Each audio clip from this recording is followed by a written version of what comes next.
సత్యమును జీవమును ఆధారము ఈ వాక్యము నా త్రోవకు.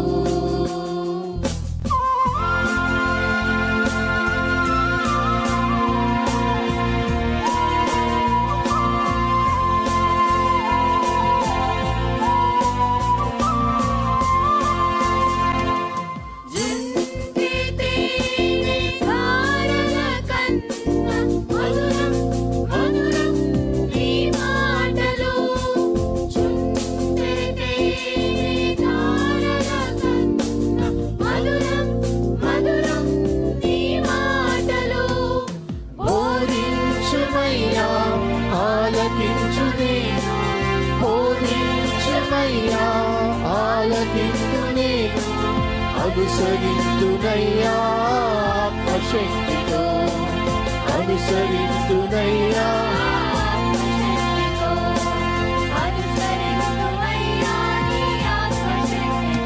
ప్రియమైన సహోదరి సహోదరులకు ప్రభు నామమున శుభములు. దేవుని దయాసంకల్పం చొప్పున ఏర్పాటు చేయబడిన ప్రభుతో ప్రారంభం అను అనుదిన ధ్యాన కార్యక్రమం క్రీస్తునందలి ప్రేమతో మిమ్మల్ని ఆహ్వానించుచున్నాను. జుంటె తేనె ధారల కన్నా మధురమైన వాక్యము మన ప్రాణమును సేదతీరుస్తుంది, మన మార్గమును సరిచేయునది, నిత్యరాజ్యమునకు మనను చేర్చున్నది. దేవుని వాక్యము అటువంటి జీవార్థమైనటువంటి వాక్య ధ్యానం ద్వారా మన దినమును ప్రారంభించుట ఆశీర్వాదకరం. ప్రభుతో ప్రారంభం, తద్వారా ప్రతిక్షణము ఆయన మనతో, మన వెంట కాపరిగా, పోషకుడిగా ఉండాలని కోరుకుంటూ ప్రార్థనతో ప్రారంభిద్దాం. ఆయన ఆశీస్సులు ఆశీర్వాదములు సదా మనకు తోడైండునుగాక.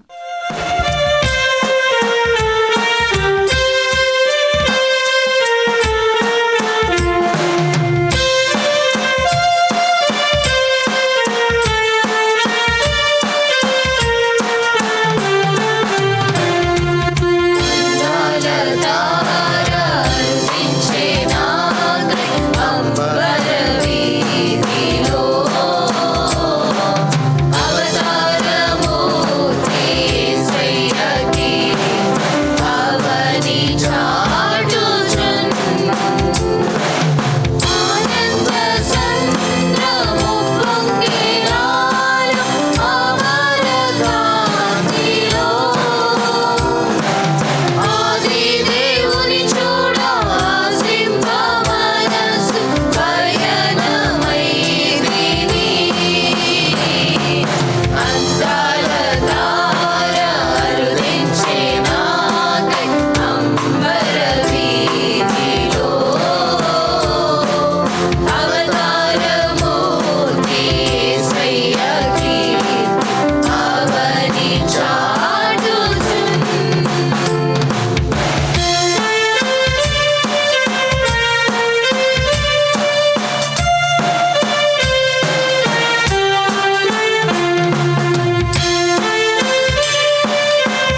ప్రియమైన దేవుని సంగమా, మరొక నూతన దినమును దేవుడు మనకు అనుగ్రహించాడు. ప్రభుతో ప్రారంభమనే ఈ కార్యక్రమాలు క్రమము తప్పకుండా వీక్షిస్తున్న మీకందరికీ ప్రభువైన యేసుక్రీస్తు నామమున శుభములు తెలియజేస్తున్నాను. ఆయనతో ప్రారంభించినప్పుడు విడువని ఎడబాయని దేవుడు ఆయన చేయి పట్టుకొని ఈ జీవిత కాలంలో మాత్రమే కాకుండా ఆ జీవితం పొందేంత వరకు కూడా, ఆ జీవితంలో ప్రవేశించేంత వరకు కూడా మన చేయి విడిచిపెట్టడు. మార్గమైన దేవుడు, అది సత్యమైన మార్గము, నిత్యమైన మార్గము. ఆ నిత్య జీవాన్ని చేరేంత వరకు విడువని ఎడబాయని కృపగలిగిన దేవుడు. ఆ దేవునితో మన దినమును ప్రారంభించుట మనకు క్షేమం, మనకు ఆశీర్వాదకరం, మనకు ఆనందం. రండి, మరొక నూతన దినం ప్రభుతో ప్రారంభించుటకు ప్రభు పేరిట, ప్రభు ప్రేమను బట్టి మీకు స్వాగతం తెలియజేస్తున్నాను. ప్రార్థన చేద్దాం. కృపగల దేవా, దయగల తండ్రి, మీ పాదములకు స్తోత్రము చెల్లిస్తున్నాం నాయన. నీ ఉచితమైన దయా సంకల్పాన్ని బట్టి మమ్మల్ని ప్రేమించి అనుదినము మీరు మాతో మాట్లాడుతున్నందుకు ప్రభువా స్తుతులు చెల్లిస్తున్నాం. నీ లేఖనాల నుంచి అనేక సత్యాలు మాకు బోధిస్తున్నారు. కొన్ని విషయాల్లో మాకు ఇంతవరకు స్పష్టత లేని అనుభవాల మధ్య ఆధ్యాత్మిక సత్యాలను స్పష్టపరుస్తున్నారు. ప్రభువా స్తుతులు చెల్లిస్తూ ఆ నిరీక్షణతో, ఆ నమ్మికతో, ఆ విశ్వాసంతో ముందుకు సాగుటకు మీ సహాయం దయచేయమని మా రక్షకుడైన యేసు నామమున అడిగి వేడుకొంచున్నాం తండ్రి, ఆమేన్. 4వ వచనం మొదటి భాగాన్ని మరొకసారి ధ్యానం చేద్దాం. గాఢాంధకారపు లోయలో నేను సంచరించినను ఏ అపాయమునకు భయపడను. సో నిన్నటి దినము మనం ధ్యానం చేస్తూ it is not walking in the valley, it is walking through the valley అనే మాట వాడాం కదండి. ఆ మరణపు ఆ లోయలో కాదు, లోయ గుండా సంచరించుట కాదు, ఆ లోయను క్రాస్ అయ్యి అవతలకి వెళ్ళడం. So it is not wandering around inside the valley, but crossing through the valley to the other destination. ఆ వాస్తవాన్ని మనము జ్ఞాపకం చేసుకున్నాం. సో ఈ క్రమంలో ఆ మాట యొక్క మరో భావము, it is not the valley of death. Though అక్కడ రాయబడ్డ మాట, though I walk through the valley of the shadow of death. It is not the valley of death, it is the shadow, valley of the shadow of death. తెలుగులో మరణపు నీడ కలిగిన లోయ గుండా నేను ప్రయాణం చేసిన, మరణపు నీడ కలిగిన లోయ గుండా నేను ప్రయాణం చేసినప్పటికీ కూడా. నీడ అంటే ఏంటండి? వాస్తవంగా అది ఒక నీడ మాత్రమే, వితౌట్ సబ్స్టాన్స్. ఫర్ ఎగ్జాంపుల్, మనకు అకస్మాత్తుగా ఒక తాడు పాము ఆకారంలో కనబడుతుంది, పాము కాదు అది. ఆ నీడ చూసి పాము బయటపడతాం, లైట్ వేసి చూస్తే అక్కడ ఏముంటుందండి? తాడు. అరే తాడేనా అంటాం. అలాగే క్రూర మృగాలు కొన్ని, వాటి నీడలు మనం ఏం చేయవు, అవి మనల్ని ఏమైనా చేస్తాయేమో, కానీ అది నీడ అంటున్నాడు భక్తుడు. ఏమంటున్నాడు? మరణపు నీడ గల లోయ గుండా ప్రయాణం చేసినప్పటికీ కూడా, that valley contains the shadow of death, not death. ఆ డిఫరెన్స్ మనము జ్ఞాపకం చేసుకోవాలి. అనగా ద సబ్స్టెన్స్ వాజ్ రిమూవ్డ్. ఆ మరణం అనే ఆ భయంకరత్వం తొలగించబడింది, ఒట్టి నీడ మాత్రమే మిగిలింది, నీడ మాత్రమే మిగిలింది. సో యేసుప్రభు వారు ఆయన మరణాన్ని స్వాగతించి సమాధిలో 3 దినములు పెట్టబడిన తర్వాత 3వ దినమున వేకువజామున ఆ స్త్రీలు వచ్చినప్పుడు, సో అక్కడ ఆ సమాధి రాయి తొలగించబడింది. So there was no darkness inside. గాఢాంధకారం లేదు అక్కడ కదండి, ప్రకాశమానమైన వెలుగుంది అక్కడ. అలాగే వారు వెళ్ళింది దేహానికి ఆ తైల సంస్కారం చేయాలి, సుగంధ ద్రవ్యాలు పోయాలి, దేహం కొరకు వెళ్ళారు. వాళ్ళు దేహాన్ని వెతికారు. మగ్దలేని మరియా నా ప్రభువుని ఎవరు ఎత్తుకుపోయారని ఆమె విలపిస్తుంది. సో అక్కడ లేదు, సబ్స్టాన్స్ లేదు. ఆ లోయలో, ఆ గుహ లోపల యేసు ప్రభువాన్ని ఉంచిన ఆ గుహ లోపల, ఆ దేహాన్ని ఉంచిన గుహ లోపల దేహం లేదు. There was no substance. కానీ సూచనలు ఉన్నాయి కదా. ఆ వస్త్రములు చుట్టి మడతపెట్టి అక్కడ ఉంచబడ్డాయి. It was the place. So ఆ వస్త్రాలు ఏం తెలియజేస్తుంటే ఆయన ఇక్కడ ఉంచబడ్డాడు, ఇప్పుడు లేడు. రండి ఆయన పరుండి ఉండిన స్థలమును చూడండి అంటుంది దూతలు కదండి. Come and see and go and tell. So Yesu ప్రభువారు సిలువలో మరణించి మృత్యుంజయుడు లేచి ఏం చేశాడంటే ఆ మరణపు ముళ్ళును తుంచివేశాడు.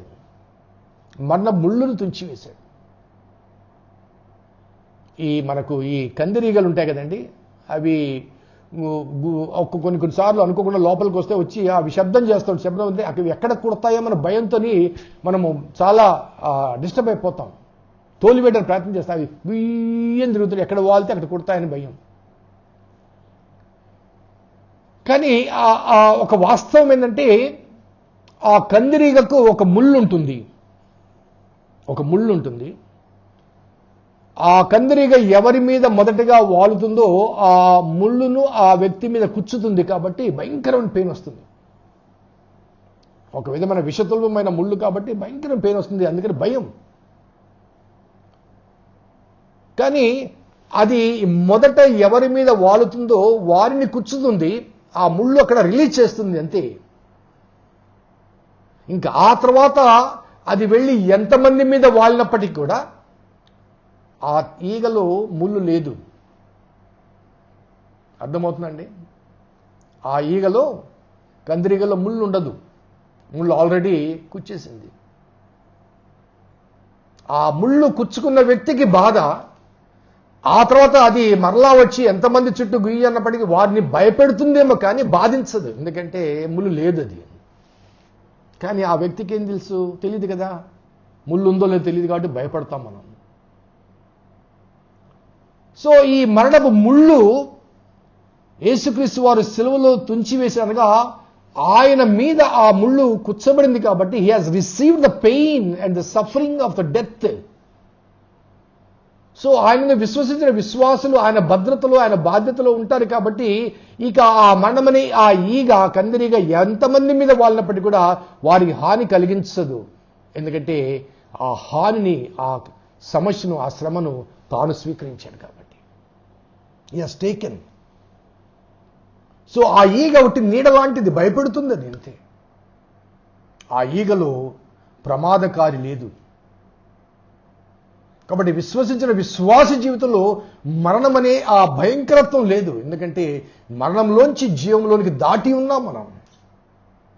మరణంలోంచి జీవంలోనికి దాటింప చేసే దేవుడు ఆయనే మార్గమై ఉండి మనం నడిపిస్తున్నాడు. మరణంలోంచి జీవములోనికి, ఫర్గెట్ నాట్. సో ఈ రెండు ఆ భావాలు మనం ఒకసారి అంటే మరణపు నీడ కలిగిన లోయ గుండా, ఆ లోయలో మరణం లేదు, ఓన్లీ నీడ మాత్రమే ఉంది. ఆ లోయ గుండా ప్రయాణం చేస్తున్నాం కానీ లోయలో మనము ఉండడం లేదు. లోయ ఈజ్ నాట్ అవర్ డెస్టినేషన్. లోయ ద్వారా వెళ్తున్నాం. ఎక్కడికి వెళ్తున్నాం? అక్కడికి వెళ్తున్నాం. ఇంకా లోతుగా ఆలోచిస్తే నీడ ఎక్కడ ఉంటుందండి? నీడ ఉండాలంటే వెలుగు ఉండాలి. సో మన మీద నీతి సూర్యుడైన ఆ దేవుని కిరణాలు పడినప్పుడు మన వెనక మన నీడ ఉంటుంది. నీడ ఉండాలంటే వెలుగు ఉండాలి. So we are walking forward to the light. జీవపు వెలుగుకు ఎదురుగా వెళ్తున్నాం కాబట్టి మన మీద పడిన ఆ వెలుగు మన వెనక నీడగా ఉంటుంది. మనము వెలుగు వైపు నడిచినంత వరకు. అందుకే నేను లోకమునకు వెలుగు, నన్ను వెంబడించేవాడు చీకట్లో నడవక అంటాడు. చీకట్లో ఎవరు నడుస్తారు? ఆయన వెంబడించకుండా ఆయన వెనక్కి తిరిగితే నీడ మన వీపు మీద పడుతుంది, మనం వేసే ప్రతి అడుగు ఆ నీడలో పడుతుంది. నీడ మన వీపు మీద పడితే మనం వేసే అడుగు ప్రతి ఆ నీడలో పడుతుంది. అలా కాకుండా ఆయన వైపు తిరిగి నడుస్తూ ఉంటే ఆ వెలుగు మన మీద పడుతుంది, నీడ మన వెనక ఉంటుంది. It will never crosses, it will never crosses, మన దాటదు, కాబట్టి హాని చేయదు. చాలా స్పష్టంగా చెప్తున్న మాట. సో యేసుప్రభువారు సిలువలో చేసిన ఆ రక్షణ కార్యం తద్వారా కలిగిన ఫలం ఏంటంటే మరణపు ముళ్ళు తుంచబడింది. కాబట్టి నేను భయపడను అంటాడు భక్తుడు. ఏమంటాడు? నేను భయపడను. ఒకసారి మనం ఒక చిన్న పోలిక చెప్తాను. మన బిడ్డలు ఎత్తుకుంటాం, దారిలో వెళ్తుంటాం, దారిలో కోతి ఏదో కీ అంటుంది చూసి, పిల్లలు మనతో మన చేయి పట్టుకుని నడుచుకుంటూ వెళ్ళిన పిల్లలు డాడీ డాడీ డాడీ అంటారు. మనం ఎత్తుకుంటాం. మనం ఎత్తుకున్న వెంటనే ఆ బిడ్డ భయపడతాడా? కొన్నిసార్లు తల్లి ఒడిలో పాలు తాగుతుంటే బిడ్డకు ఏదో భయం వేస్తుంది, ఏదో భయం కలిగించే కొద్ది అంశం వస్తుంది, వెంటనే కొంగు కప్పేస్తుంది. సో ఆ భయము కల్పించే అంశం ఉండవచ్చు, కానీ ఆ బిడ్డకు ఆ తల్లి లేకపోతే ఆ తండ్రి ఉన్నాడు అన్న ధైర్యం ఉంటుంది.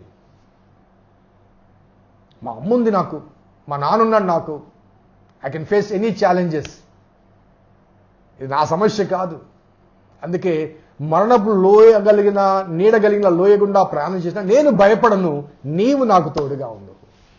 ఐ హావ్ మై సేవియర్, నాకు రక్షకుడు నాకున్నాడు, నా తండ్రి నాకున్నాడు, నా తల్లి నాకుంది. He is able to deliver me. He is there to rescue me out of any problem, any situation. మరణంలోంచి తప్పించిన దేవుడు భౌతిక సంబంధమైన సమస్యల నుంచి తప్పించడా? ఒకసారి ఆలోచించండి. నీ సమస్య ఏదైనప్పటికీ, నా సమస్య ఏదైనప్పటికీ, నమ్మి విశ్వసించి వెంబడించిన ఆ దేవుని మార్గంలో కొనసాగుతుండగా ఆ దేవుడు సమస్త సమస్యల్లోంచి తప్పించగల సమర్థుడు. మరణంలోంచి జీవంలోనికి దాటింపచేసిన ఆ దేవుడు నీకు నాకు నిత్యము తోడుగా ఉంటాడు. So this is a faith expression, because మనం ఇంకా ఆ గ్రేవ్ చేరలేదు కాబట్టి before reaching the grave we should have a faith on the person who can take us, who can lead us in crossing the valley of the death or the shadow of death into the eternity. మనం నడిపించే దేవుడు మన చేయి పట్టుకొని ఉన్నాడు కాబట్టి అటువంటి మరణపు నీడగలిగిన లోయ గుండా ప్రయాణం చేసినప్పటికీ నాకు నా దేవుడు ఉన్నాడు, నడిపిస్తున్నాడు. ఎక్కడికి? నిత్యత్వాన్ని నడిపిస్తున్నాడు. ఆ ధైర్యం దేవుడు మనకిచ్చాడు. ఆయన ఎవరంటే ఆయన నా కాపరి, నీ కాపరి. యెహోవా నా కాపరి. ఆయన కాపరిగా ఉంటే కలిగే ఈ మేళ్ళు ఎంత స్పష్టంగా చక్కగా భక్తుని ద్వారా వివరించబడుతుందో ఒకసారి ఆలోచిద్దాం. Let us receive the grace of God and the blessings upon in our own personal life, so that we all may cross through the valley of the shadow of death into the eternity, from darkness to light. Let's pray. కృపగల దేవా, దయగల తండ్రి, మీ పాదములకు స్తోత్రము చెల్లిస్తున్నాం నాయన. నీ ఉచితమైన దయా సంకల్పాన్ని బట్టి మమ్మల్ని ప్రేమించి మాతో అనుదినము మాట్లాడుతున్న దేవుడు ప్రభాస్తుతులు చెల్లిస్తూ, మా భావనలు ఈ మరణమనే భయంకరత్వం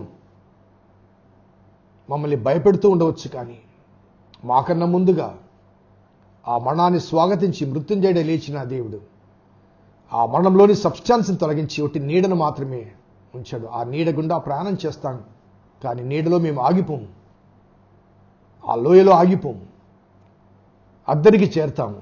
ఆ అద్దరి నిత్యత్వం, నిత్యరాజ్యం.